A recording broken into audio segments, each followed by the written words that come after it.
For making very popular Gujarati recipe fafda, we will take 1 cup of gram flour besan. In this, add salt to taste or half a teaspoon.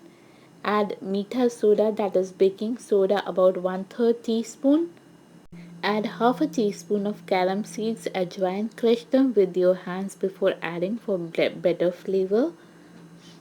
Then add a pinch of asafoetida hing. Mix all the ingredients properly, dry ingredients to get a homogeneous mix of these ingredients. Then we will add to it oil. Oil we have taken about 2.5 tablespoons. Properly blend the oil into the flour.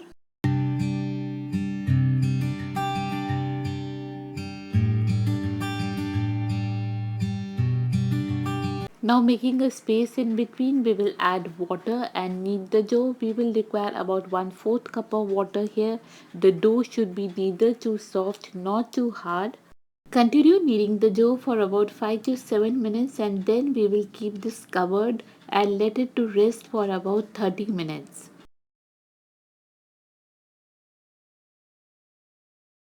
Now our dough is ready to be made into fafdas. Let's divide the dough into equal portions and then roll out the fafda. As we have to make the fafda in an oblong shape, thin oblong shape, we will make this portion in such a shape so that it becomes thin oblong. Keep it vertically like this and press with your palm and stretch. Stretch carefully, applying equal pressure. Don't apply too much pressure to avoid tearing it off. Make and then keep it aside. It should come out easily.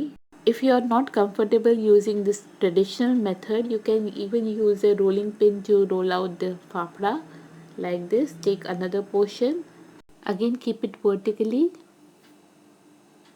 and roll it out with your rolling pin. Try to keep it as thin as possible.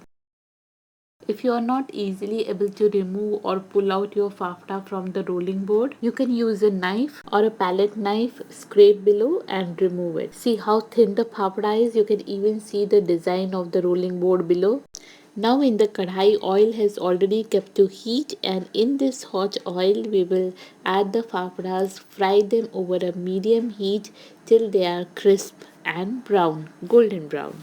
Flip them in between to fry them all over on both sides, and after they are done we will strain them out, take them out over a paper towel. Here with 1 cup we could make 8 fafdas. Fafdas go very well with hari mirchi ki chutney and achar. In the Gujarati breakfast also to the side jalebi is served. Hope you liked the fafda recipe presentation. Don't forget to give it a thumbs up, share, comment, subscribe, hitting the bell icon till we meet again. Bye bye.